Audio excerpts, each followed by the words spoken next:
right, folks, we are back, and we are black here on WLTH 1370 AM. That is 92.7 in the FM dial. Yes, I am Scott Cannon here. It is 7:39 in the PM here on Friday,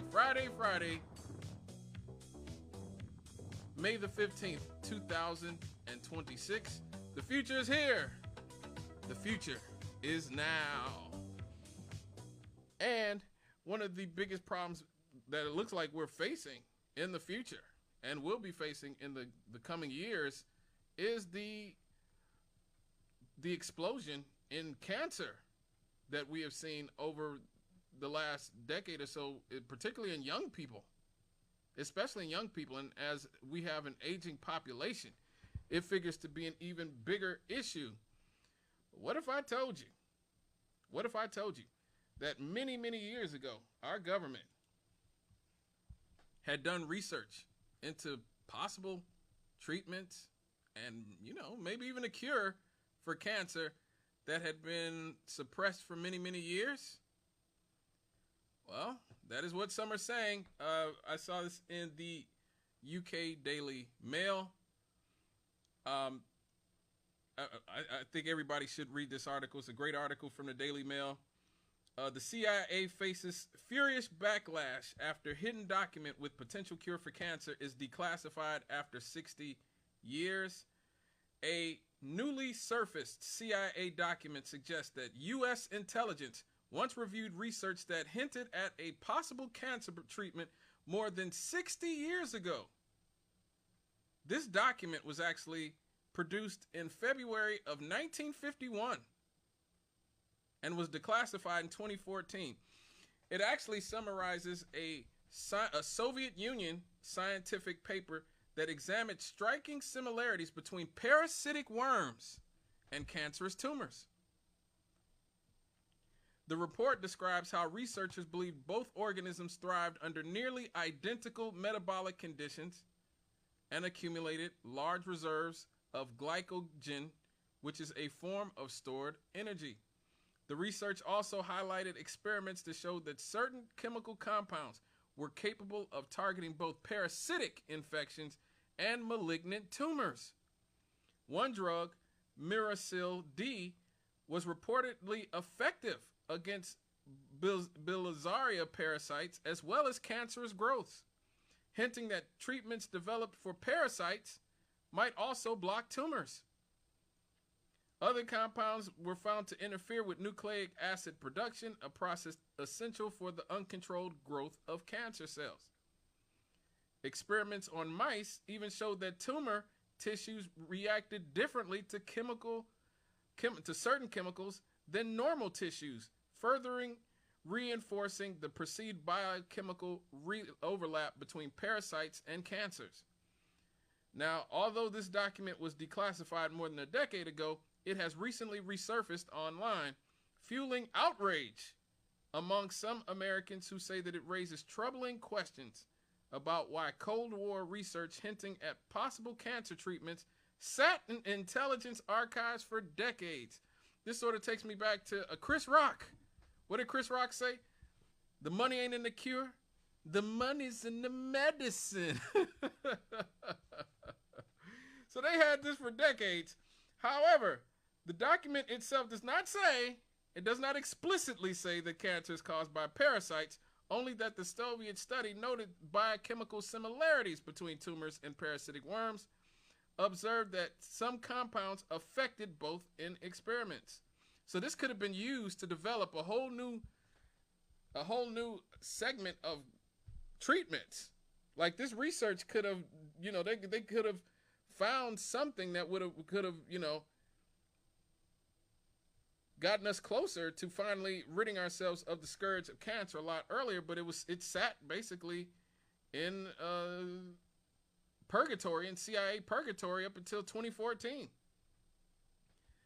The CIA document was based on a 1950 article published in the Soviet scientific journal Priroda by Professor V.V. Albertov, a researcher studying the biochemical behavior of endoparasites, organisms that live inside the body of a host. American intelligence analysts translated and circulated the paper because it was considered potentially relevant to the biochemical and national defense research during the early years of the Cold War.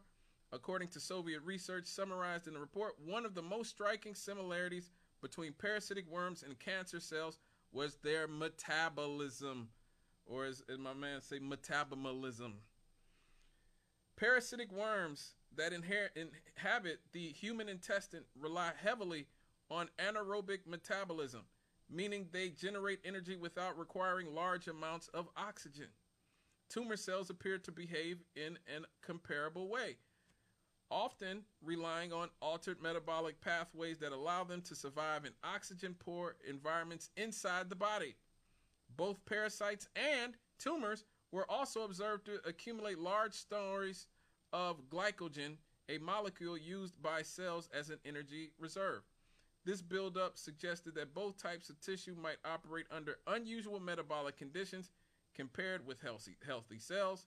The Soviet scientists also pointed to experimental drugs that appeared to affect parasites and tumors in similar ways. So now you see why they had to destroy the Soviet Union, right? You know, the story that they gave us for a million years was that, oh my God, the Soviet Union was this horrible place and the communists are the most evil people in the history of the world.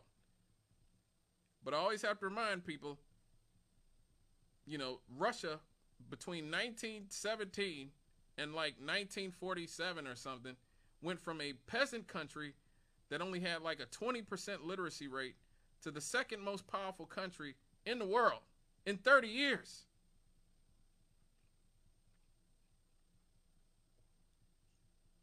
This is the type of stuff they were working on.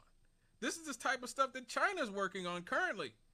This is why they have to vilify China.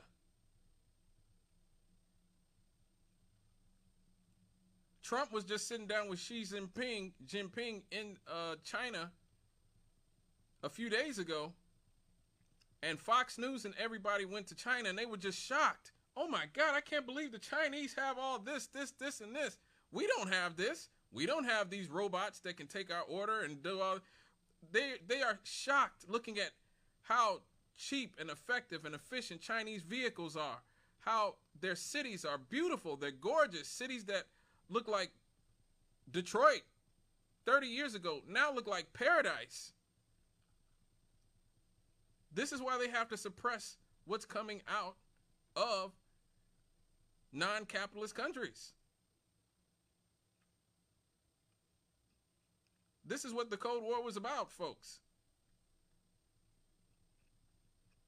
This is why they're trying to destroy Cuba. This is what they're you know, Cuba literally just found a vaccine for lung cancer. Americans are going there to get treatment. And so it's important to understand these things, you know, things that we learned from the Cold War about what the Cold War was actually about. A U.S. patent for a potential breakthrough cancer treatment is actually drawing renewed attention after a declassified CIA document revealed how scientists may have been close to a cure 60 years ago. The patent, published by Johns Hopkins University in 2021, titled Mebendazole Polymorph for Treatment and Prevention of Tumors, outlines how specific formulations of the drug mebendazole may be used to target cancer cells.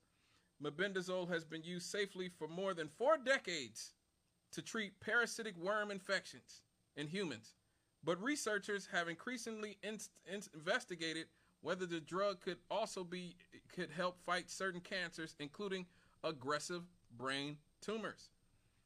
According to the patent, a specific crystalline form of the drug known as polymorph C may be more effective than other versions because it is absorbed more efficiently into the body. I mean, this is just incredible. This is incredible. Again, I always have to remind people there's a reason that the people in charge of this country always want to create an external enemy. And it is so that they don't have to do anything to help you. Okay. They don't want you to see the type of things that the Soviet Union was working on, that China's been working on, that Vietnam, that Cuba, that all these people have been working on, because their system is not predicated on letting the bankers on Wall Street and the multinational corporations take their people's resources and hoard all the wealth in their society. Elon Musk is about to become the first trillionaire.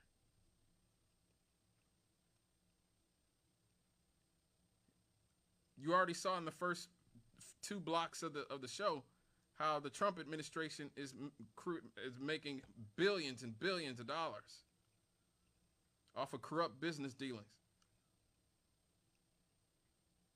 This is why they want you to hate China. This is why they want you to hate the Soviet Union. This is why they wanted you to hate Cuba. And, you know, it's just sad that we could not, as a country, have had access to this information 50, 60 years ago. Think about how many people died because they sat on this. They sat on this rather than letting our best and brightest, most brilliant people be able to investigate and maybe even create a cure for this long ailment that has affected, hell, millions, maybe billions of people in our society. All right, folks, my last break is coming up here. When we get back, we're going to pay tribute to one of the great men of the 20th century, Clarence Carter. Clarence Carter. We'll be right back after these here on WLTH 1370 AM. Don't go nowhere.